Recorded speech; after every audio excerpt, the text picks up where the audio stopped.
नमस्कार मित्रों, मेरे कथानिधि चैनल पर आप सबका बहुत बहुत स्वागत है। आज मैं आपके लिए लेकर आई हूँ मन्नू भंडारी लिखित एक और कहानी जिसका शीर्षक है रानी माँ का चबूतरा। तो आइए सुनते हैं कहानी। आज रात को जब चबूतरे पर बैठक लगी तो औरतों की चर्चा का विषय पूर्णिमा को होने वाला आयोजन था। कौन क्या पहनेगी, पूजा की थाली में क्या ले जाएगी, क्या मनौती मानेगी आदि बातों पर चर्चा चल रही थी कि रामी अपने छोटी बहन धन्नी को लेकर पहुंची। बूढ़े काका ने अपनी चिलम दूसरे के हाथ में थमाते हुए पूछा, बड़ी देर कर दी रामी, शायद बहन की खातिर में लगी थी। खातिर हम क्या करेंगे काका, बच्चों को सुलाते सुलाते देर हो गई। फिर बूढ़ी काकी की ओर घूमकर बोली, काकी कल धन्नी को भी रानी माँ के चबूतरे पर दिया जलाने के लिए ले जाना है। यह रानी माँ का चबूतरा क्या है? खरबूजे के सूखे बीज छिलते हुए काकी ने धन्नी को जवाब दिया, वाह, कल से तुम यहाँ आई और रामी ने तुम्हें चबूतरे की बात बताई नहीं? क्या बताए बेटी, हम भगवान हैं जो रानी माँ के नगर में बसते हैं। बड़ी भागवंती नारी थी। और श्रद्धा गदगद हो बूढ़ी काकी ने काम को बीच में छोड़कर स्वर्ग में बसने वाली रानी माँ को प्रणाम किया। बस्ती वालों के लिए यह तो कोई नई बात न थी। हाथों को माथे पर छुआकर फिर अपना छोड़ा हुआ काम संभाला और काकी आगे बोली, यही कोई 30 साल पहले की बात होगी। हमारे नगर सेठ के बेटे पर शीतला माई का कोप हुआ। पानी की तरह पैसा बहाया, पर शीतला माई तो कोई और ही खेल खेलने चली थी। वे इन दवाइयों से क्यों शांत होती भला? सब हार गए और सीता माई बच्चे पर ऐसी ही जमकर बैठी कि न उसे मरने दे न जीने। माँ तो सेवा करते करते सूख कर काटा होगी, न खाने की सुध न सोने की। तभी भाग्य से एक साधु द्वार पर आया। रानी माँ की सूरत देखकर ही सारी बात समझ गया और बोला, बेटी शीतला माई का भेजा हुई साधु हूँ मैं। तेरा बच्चा मौत के मुंह में है, पर तेरे प्रताप से ही बचेगा। 7 दिन तू अन्न जल का त्याग कर दे, तेरा बच्चा उठ खड़ा होगा। रानी माँ के प्राण तो पहले ही आंखों में आए थे, उस पर 7 दिन अन्न जल का त्याग। सबने बहुत समझाया कि साधु की बातों में न आओ, पर न मानी। 7 दिन बाद बच्चा तो उठ खड़ा हुआ, पर रानी मजाती रही। कहते कहते काकी का गला भर्रा गया। फूलों ने भी आंचल से आंसू पोंछ डाले। धन्नी ने अभी तक बच्चे की सूरत देखी नहीं थी, सो उसके मन में एक शूल सा चुभने लगा। काकी आगे बोली, सारा गांव इकट्ठा उस देवी के दर्शन करने। अर्थी ऐसे उठी कि राजा महाराजाओं की भी क्या उठेगी। और हाँ बेटी, जब उसकी अर्थी उठी तो आसमान से केसर की बूंदें बरसी थी। और तमाशा देखो, इतनी भीड़ में से क्या मजाल जो एक छींटा भी दूसरे पर पड़ जाए। बस खाली अर्थी पर ही पड़ रहे थे छींटे। फिर सेठ जी ने अपने बगीचे में रानी माँ की याद में एक चबूतरा बनवाया। हर पूर्णमासी को नगर की औरतें वहाँ दिया जलाने जाती है और अपने बच्चों के लिए मनौती मनाती है। रामी ने जरा काकी की ओर झुककर फुसफुसाते स्वर में कहा, धन्नी को भी इसीलिए बुलाया काकी कि कल इसे दिया जलवा ले। ब्याह को 4 साल होने को है, अभी तक कोख ना फैली। 1-2 साल और बीते तो वह किसी और को घर में डाल लेगा। जरूर दिया जलवा, भगवान करेगा तो साल बीतते न बीतते गोद में बाल गोपाल जरूर खेलने लगेगा। रानी माँ का आशीर्वाद कभी अकारत थोड़ी होगा। धन्नी लजा गई। काकी से जरा दूर बैठा गोपाल, जो बस्ती का सबसे मस्खरा जवान था, बोल उठा, काकी मैं तो तुम्हारी रानी माँ का कमाल तब मानो जब तुम गुलाबी को रास्ते पर लगा दो। नाम मत ले उस चुड़ैल का मेरे सामने। वह कोई माँ है? कसाइन है कसाइन। नहीं तो रानी माँ के चबूतरे में तो वह ताकत है कि पत्थर में भी ममता उपज जाए। पर वह तो है हेकड़ी वाली, कभी उधर मुंह न करती। काका ने स्वर को जरा कोमल बनाकर कहा, क्यों कोस रही है उसे? बेचारी मुसीबत की मारी है। तुम्हारा दूध तो दूध ही झरता रहता है उसके लिए। बड़ी मुसीबत मारी है। गुलाबी के प्रति काका की सहानुभूति से चिढ़कर काकी बोली, मुसीबत की मारी है तो सारी बस्ती मदद करने को तैयार है, पर वो तो हेकड़ी वाली ऐसी कि अपना ठेंगा ऊपर रखेगी। अरे मैं तो कहूँ जो अपने आदमी को झाड़ू मारकर निकाल दे, वो किसकी सगी होगी? अब आदमी तो उसका था ही ऐसा कि मारकर निकाल दिया जाए। वह पसीना बहाकर कमाती और वो घर में बैठा दारू पीता। आखिर उसे 2 बच्चे भी तो पालने थे। काका ने फिर गुलाबी का पक्ष लिया। बड़े बच्चे पाल रही मुंह झोसी। सवेरे उस काल कोठरी में बंद करके जाती है तो शाम को आकर ही खोलती है। गुलाबी के बगल की कोठरी में रहने वाली रामी बोली, काकी धन्नी तो आज ही कह रही थी कि जीजी मुझे दिला दो, उसमें का एक बच्चा मैं पाल लूंगी। वह क्यों देने लगी? वह तो उनको कोठरी में बंद करके मारेगी। काकी अपना वाक्य पूरा भी नहीं कर पाई थी कि दूर खड़ी एक छायाकृति पास आई और बोली, मारूंगी तो अपने बच्चों को मारूंगी, तेरे बच्चों को तो नहीं मारूंगी। तू क्यों मेरे बच्चों की चिंता में सूख रही है? खबरदार जो आगे से मेरे बच्चों को नाम लिया। गुलाबी की उपस्थिति से क्या स्त्री वर्ग और क्या पुरुष वर्ग दोनों ही जरा चौंक पड़े। काका ने बात संभालते हुए कहा, क्यों बिगड़ रही है गुलाबो? हम तो तेरे भले की बात कह रहे। बंद करके जाती है, कभी गर्मी में अंदर के अंदर घुटकर मर गए तो 5 पैसे का प्रसाद चढ़ाऊंगी, पर मरे भी तो मेरी जान को लगे हुए निगोड़े। तू तो प्रसाद चढ़ाएगी पर सारी बस्ती को तो हत्या लगेगी। हा, बड़े आए बस्ती वाले। पहले कोठरी खोलकर जाती थी तो मेरा छोरा सरकते सरकते मोरी में आकर गिर गया, किसी ने उठाया तो नहीं। बड़े अपने बनते हैं। छोरा भी तो जाने किस माटी का बना हुआ है। सारे दिन मोरी के कीचड़ में सड़ता रहा पर मरा नहीं। मर जाता तो पाप कटता। गुलाबी बड़बड़ाती हुई नल पर चली गई। कहो काकी कैसी रही? गोपाल ने छड़ते हुए पूछा। कौन मुंह लगे इस चुड़ैल के? काकी और चबूतरा धीरे धीरे अपने अपने घर पे पहुंच गए। सवेरे 7 बजे की सीटी बजी तो गुलाबी ने एक झटके के साथ अपनी कोठरी का दरवाजा बंद किया। उसे बगल की कोठरी में से रामी धन्नी की फुसफुसाहट सुनाई दी। बिना पूरी बात सुने ही भभक उठे, जितनी बात बना सको बना लो, मैं तुम्हारे दबेल नहीं जो डर जाऊंगी। रामी ने वहीं बैठे बैठे हाँक लगा, अपने रास्ते लग गुलाबी, किसका हिया फूटा है जो सवेरे सवेरे तुझे नाश पीटी का नाम लेगा? गुलाबी कुछ कहती इसके पहले ही उसके 2 साल के बच्चे का क्रंदन कोठरी की दीवारों को चीरकर गली के सुनसान वातावरण में फैलने लगा। झल्ला कर उसने कोठरी खोली और अपनी 9 साल की लड़की मेवा की पीठ पर एक धौल जमाते हुए बोली, 9 बरस की धींग हो गई, एक बच्चा नहीं रखा जाता तुझसे? चल उसे गोदी में उठा कर रख। और उसी झल्लाट में उसने कोठरी बंद करके चल पड़ी। वह जानती थी कि अगर वह दौड़कर रास्ता पार नहीं करेगी तो ठेकेदार वहां बैठे अनेक उम्मीदवारों में से किसी और को काम दे देगा और वह आज की मजदूरी से जाती रहेगी। फिर वह सत्तू तक नहीं ला सकेगी, दाल भी नहीं ला सकेगी। वह यह भूल ही गई कि उसका बच्चा रो रहा है। शाम को लौटी तो क्लांत हाथों से उसने अपनी कोठरी का दरवाजा खोला।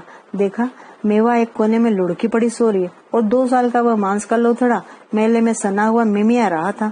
रोने की ताकत तो उसमें शायद रही भी नहीं थी। गुलाबी ने एक पूरे हाथ की धौल कोने में सोती हुई छोरे की पीठ पर जमाई। पड़ी पड़ी सो रही है चुड़ैल, चल उठकर चूल्हा जला। और वो उस महल से सने बच्चे को उठाकर गली के नल पर चली। बराबर उसके मुंह से गालियां बरस रही थी। चबूतरे पर उस समय काका अकेले बैठे थे। बोले, किसे कोस रही गुलाबी? अरे कभी तो तू भी हंस बोल लिया कर। हंस बोल कर मुझे किसी को रिझाना नहीं है। बड़े आए हैं सीख देने वाले। तुम्हें तो नहीं कोस रही? कोस रही हूँ उस दारूखोर को जो मेरी जान को एक कीड़े मकोड़े छोड़ गया। अरे मैं तो तेरे भले की बात कह रहा हूँ। 4 जनों के बीच आकर बैठा कर तो तेरा भी मन बहल जाए। हाँ मैं तो कटखनी हूँ, मेरे क्यों मुंह लगते हो? ज्यादा बकवास की तो 2-4 तुम्हें भी सुना दूंगी। बड़े आए हैं दर्द दिखाने वाले। उसने छोकरे को नल पर धोया, कपड़ा धोया और बड़बड़ाती हुई फिर अपनी कोठरी की ओर चल पड़ी। चूल्हे पर दाल चढ़ाकर बच्चे को गोदी में लेकर वह सुस्ताने लगी। सारे दिन की कैद भोग कर मौका पाते ही मेवा कोठरी के बाहर भाग गई। जब दाल सत्तू तैयार हो गया तो गुलाबी ने मेवा को खाने के लिए आवाज दी। मेवा आई तो उसके हाथ में कांच की हरी चूड़ियां चमक रही थी। गुलाबी की नजर पड़ते उसने पूछा, ये चूड़ियां कहाँ से लाई रे? मेवा चुप। मैं पूछती हूँ, ये चूड़ियां कहाँ से लाई? मेवा फिर चुप। सुनाई नहीं देता क्या? बहरी हो गई है? और तड़प चाटे पड़ गए उसके गाल पर। चोरी करके लाई है ना? आज सब तो चबूतरे पर दिया जलाने गए, किसी के घर में से चुरा लाई क्यों? चोटी हरामजादी। मुंह से गाली और हाथों से चाटे पड़ने लगे। मेवा चीख चीख कर सारी गली को सिर पर उठाने लगी। तभी दिया जलाकर लौटी हुई रामी धन्नी आ पहुंची। अरे छोटी के प्राण लेगी क्या? मेवा को अपनी तरफ खींचती हुई रामी बोली, मैं इसकी खाल खींच कर रख दूंगी। तू बीच में मत बोल रामी, नहीं तो सच कहती हूँ 2 हाथ तेरे भी पड़ जाएंगे। मेरी छोरी चोरी करे? देखते देखते काफी भीड़ जमा हो गई। जरा सा अवसर मिलते गुलाबी फिर एक चाटा जड़ जाती। बूढ़े काका मेवा को दूर ले गए तब गुलाबी चिल्लाई, छोड़ दो काका, मेरी छोरी को ले गए तो ठीक ना होगा। आज तुम बचाने आए हो, कल तुम ही लोग उसे चोटी कहते फिरोगे। किसी ने स्थिति को संभालने के लिए कहा, चोरी नहीं की उसने, वह तो रामेश्वर ने उसे दी है। नाक मार दिया बच्ची को। दी है तो क्यों दी है? हम क्या भिख मंगे हैं जो किसी का दिया कहाँ पहनेंगे? आज मेरे घर में कोई मूंछ वाला नहीं बैठा है तो सब तुम लोग भीख देना चले हो? तू है उन पर, बड़े आए हैं दया दिखाने वाले। मेवा को काका के पास सुरक्षित समझकर सबने सोचा कि अब इस गुलाबी से बहस करना बेकार है, एक की चार सुनने को मिलेगी। गुलाबी ने कांच की चूड़ियों के टुकड़े बटोरकर अपने लिए जगह बनाई और बच्चों को लेकर सो गई। उस रात उसके यहाँ खाना पीना नहीं हुआ। काका मेवा को लाकर जब छोड़ गए तब उसे मालूम पड़ गया, पर वह कुछ बोली नहीं। एक बात ही उसके मन में घूम रही थी कि उसकी लड़की ने चोरी की। पिछले 2 दिनों से चबूतरे की बैठक का विषय है सरकार की ओर से खोला हुआ शिशु सुरक्षा केंद्र। काका ने कहा, भगवान भला करे सरकार का। सरकार स्कूल खोल दिए जहाँ बच्चे मुफ्त में पढ़ लेते। छोटे बच्चों के लिए केंद्र खोल दिया। अब औरतें भले ही काम करें, 5 रुपए महीने में दवाई दारू भी कर देते हैं। हाँ काका, मैं देख कर रही हूँ। छोटे छोटे पालने वाले हैं, ढेर सारे खिलौने हैं, दाइयाँ हैं, बच्चों को शीशी से दूध पिलाया जाता है, पालने में सुलाया जाता है, बड़े आराम से रखते हैं। धन्नी ने सोचा, उसका बच्चा होगा तब वह यहीं लाकर रखेगी। उसके गांव में तो ऐसा होगा नहीं। अपने बच्चे को पालने में, सुलाने और शीशे से दूध पिलाने का सपना उसकी आंखों में साकार होने लगा। गोपाल बोला, गुलाबी से कहो काका कि अपने बच्चे को वहाँ भर्ती करवा दे। तू ही कहना, बड़ा आया है गुलाबी का हीतू। याद नहीं है जब मेवा को स्कूल में डालने को कहा था तो कैसे गुर्राई थी? तुम लोग तो बावलों जैसी बातें करती हो। मेवा को स्कूल में डाल देती तो उसके छोरे को कौन रखता? तो अच्छी तरह मना करती, वो तो बस काटने को दौड़ती है। अरे धीरे बोल काकी, नहीं तो अभी कहीं से निकल कर बम गिराने लगेगी। जब उसकी बात करो तभी टपक पड़ती है। पर उस दिन गुलाबी नहीं टपकी। दूसरे दिन जब चबूतरे पर बैठक लगी तब भी इसी तरह की चर्चा चल रही थी। गुलाबी अपनी लड़की मेवा को ढूंढती हुई आई तो काका ने बात चलाई, अरे गुलाबी देख, तेरे छोरे के लिए सरकार ने केंद्र खोल दिया है, वहाँ नाम लिखा दे अपने बच्चे का। सरकार मेरी कसम है ना जो केंद्र खोल देगी मेरे लिए। ये सब तो पैसे वालों की चोंचले है। मेरे कौन मर्द कमाने वाला बैठा है जो 5 रुपए महीना दे दिया करेगा? बस्ती वाले चंदा कर देंगे री, तू जाकर नाम लिखा। किसी के दान पुण्य पर पलने वाली नहीं है गुलाबी, थूकती है तुम्हारे चंदे पर। और अपने लड़की को घसीटते हुए गुलाबी वहाँ से चली गई। लो और खाओ लड्डू, काके ने चिढ़ाते हुए कहा। बिना गुलाबी से 2-4 झिड़कियां सुने इन्हें चैन नहीं। आज रामी नहीं आई? काकी ने पूछा। धन्नी को विदा करने गई है। और इधर उधर की बातें करके सभा समाप्त हुई। दूसरे दिन गुलाबी ने उठकर अपनी कोठरी की दीवार पर लगाए हुए सुरक्षा केंद्र के विज्ञापन को फाड़ फेंका। जहाँ कहीं भी उसे विज्ञापन दिखाई देता वह उसे फाड़ डालती। लोग देखते तो हंसते। भरी दोपहरी में गुलाबी रेत की तगारियां उठा कर पकड़ा रही थी। कुछ औरतें एक देहाती गीत गा रही थी और छत कुटती जा रही थी। ठेकेदार रह रहकर आदेश देता जा रहा था। गुलाबी का ध्यान अपने काम में था, पर अचानक ठेकेदार का सुर उसके कान में पड़ा। पूरी बात तो बस नहीं सुन पाई, बस इतना सुना, इसी तरह तो जरा से आंधी पानी से घरों की छतें टूट जाती है। जरा अच्छी तरह उसने आसमान की तरफ देखा, कहीं बादल नहीं थे। फिर भी उसका हाथ रुक गया और उसके सामने उसकी कोठरी की टूटी फूटी छत घूम गई। यदि किसी दिन छत गिर जाए तो हाथ चलाए ना, कड़क कर बगल वाली औरत ने कहा। वह कब से रेत की तगारी लिए खड़ी थी। एकाएक गुलाबी को होश आया। चला तो रही हूँ, कौन तेरे बाप की नौकर हूँ जो हुक्म चला रही है। शाम को गुलाबी जब घर लौटी तो ठेकेदार से थोड़ी सी सीमेंट और चूना मांग लाई। खा पी कर जब सब सो गए, गुलाबी के घर से खटर पटर की आवाज शुरू हुई। गली में सोए हुए गोपाल ने पूछा, आधी रात को क्या कर रही है गुलाबी?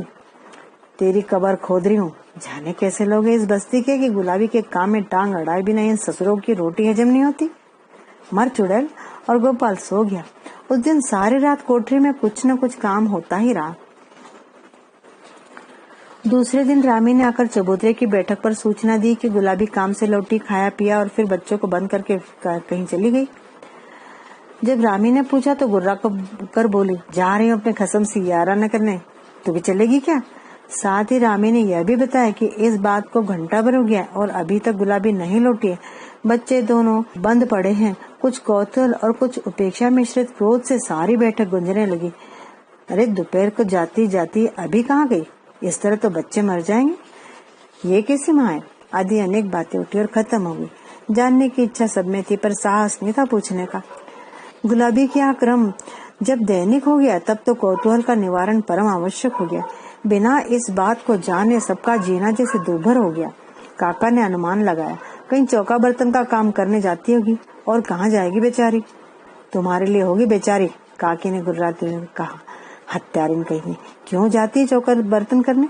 मजदूरी में क्या गुजर नहीं होती? मुझे तो इसके लक्षण अच्छे नहीं नजर आते। बच्चों की जान ले लेकर धन कमाएगी। क्यों पर निंदा करती हो उसकी वजह ने बाहर से आते हुए गोपाल ने कहा। काकी चलो तुम्हें सिनेमा दिखा लाऊं। पर काकी को इस समय मजाक नहीं भाया। वह गुलाबी की ही बात सोच रही थी। उसने धीरे से रामी से कहा, तू तो उसके पास वाली कोठरी में रहती। रामी जरा नजर रखा करना उधर। 10-12 दिन हो गए और ये पता नहीं लगा कि आखिर वो चुड़ैल बच्चों को बंद करके शाम को कहाँ जाती है। कोशिश तो करती हूँ काकी पर पता नहीं चलता। एक दिन तो मनुआ के पीछे पीछे जाऊं पर पता उस भोजसी का क्या भरोसा। 15 दिन और बीत गए पर कोई जान नहीं सका कि गुलाबी कहाँ जाती है। कुछ तो रहस्य का उद्घाटन न होने के कारण और कुछ बच्चों की यातना देखकर सबका आक्रोश बढ़ता जा रहा था। पर गुलाबी से पूछने का साहस किसी को नहीं होता। उस दिन भी बैठक में यही बातें हो रही थी कि रामी ने आते ही खुशखबरी सुनाई। देखा काकी, रानी माँ की चबूतरे पर जलाए दिया कभी अखारत नहीं जा सकता। धन्नी के गांव से चिट्ठी आई है, उसका बांझपन आखिर दूर हुआ। काकी ने श्रद्धावश रानी माँ के आगे हाथ जोड़ दिए। गोपाल बोला, काकी सारी बस्ती पर तेरा इतना रोब है, तू गुलाबी से दिया नहीं जलवा सकती? कल पूनो है, दिया जलवा दे, तब तो तेरा रोब मानो। वह जाए ही नहीं तो मैं क्या करूं? जल्लाकर काकी ने कहा। तू कहे तो मैं कंधे पर उठाकर ले आऊं? गोपाल हंसते हुए बोला। जाने कहां से गुलाबी कब से वहां खड़ी थी। यह बात सुनी तो आग बरसाने लगी। आया है बड़ा गुलाबी को ले जाने वाला, हाथ तो लगा कर देख, असल मर्द का बच्चा हो तो आ जाना कल। फिर औरतों को लक्ष्य करके बोली, तुम्हें माँ बन बन कर लाड़ लड़ाओ अपने बच्चों के और दिया जलाओ चबूतरे पर। मैं तो कसाईन हूँ, हत्यारिन हूँ। जब ये नासपीटे मर जाएंगे तो उस दिन इकट्ठा ही दिया जला दूंगी। बड़ी सब गुलाबी की चिंता कर करके मरी जा रही चुड़ैल, और वह अंधेरे में गायब हो गई। दूसरे दिन जब सब घरों में चबूतरे पर जाने की तैयारियां हो रही थी, गुलाबी अपनी कोठरी में बैठकर बच्चों के लिए सत्तू घोल रही थी। सत्तू घोलकर उसने मेवा के सामने सरका दिया। मेवा ने पूछा, तू क्या खाएगी? मुझे भूख नहीं है, चुपचाप खा ले।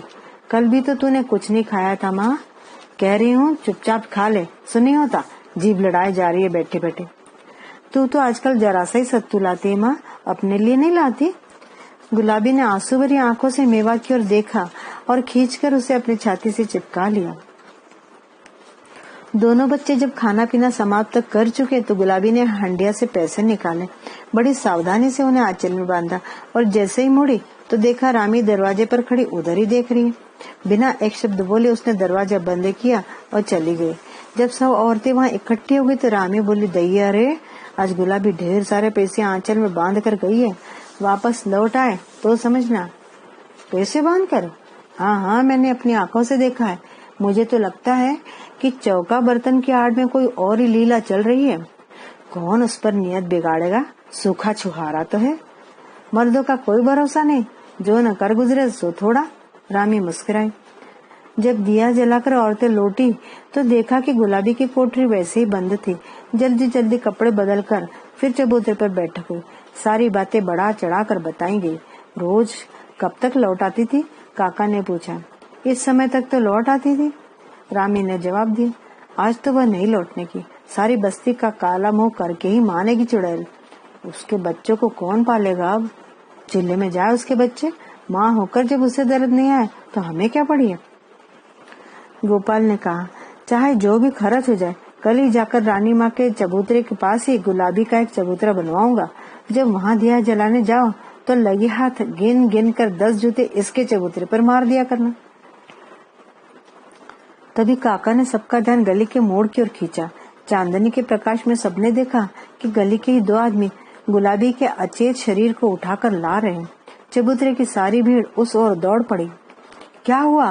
कहाँ थी? बेहोश कैसे हो गई थी? प्रश्नों की झड़ी से लग गई। सबको वहीं छोड़कर काकी और रामी ने उसके अचेत शरीर को संभाला और रामी के कोठरी में लिटा दिया। काका अंदर आ गए, बाकी सब भीड़ को बाहर ही रखा। पानी के छींटे डालो और हवा करो, काका ने कहा। रामी उठकर पानी लाई और काकी हवा करने लगी। उसका आंचल हटाया तो बोली, हाय राम, इसका पेट तो पीठ से चिपक पड़ा है, लगता है मानो 2-3 दिन से कुछ खाया ही नहीं है। रामी, थोड़ा सत्तू तो हो तो घोल कर ला। देख रही हो काका? काका ने अपनी नजर गुलाबी के सूखे मुरझाए चेहरे पर टिकाए हुए कहा, 1 महीने में क्या से क्या हो गई, जैसे बुढ़ापा आ गया। 1 महीने से मैंने इसे पास से ही नहीं देखा था, और देखो, सुनो, इसके कपड़े ढीले कर दो, उमस भी तो कितनी है। काकी ने अंगिया के बंदे ढीले किए तो गुलाबी की अंगिया में से कागज की पुड़िया सरक कर जमीन पर गिर पड़ी। काका ने कहा, देखो क्या है। काकी ने पुड़िया पकड़ा दी। काका ने दिए के धीमे प्रकाश में पुड़िया को खोला तो देखा कांच की छोटी छोटी हरी चूड़ियां और शिशु सुरक्षा केंद्र की 5 रुपए की रसीद थी। तो मित्रों, हमारी कहानी यहीं समाप्त होती है। गरीब की व्यथा सुनकर वाकई हमारे हृदय भी करुणा से भर उठते हैं। आपको कहानी पसंद आई? अगर पसंद आई हो तो निश्चय ही एक लाइक करिए और कमेंट भी करिए। साथ ही अगर आपने अभी तक मेरे चैनल को सब्सक्राइब न किया हो तो जरूर कीजिएगा। कहानी सुनने के लिए बहुत बहुत धन्यवाद।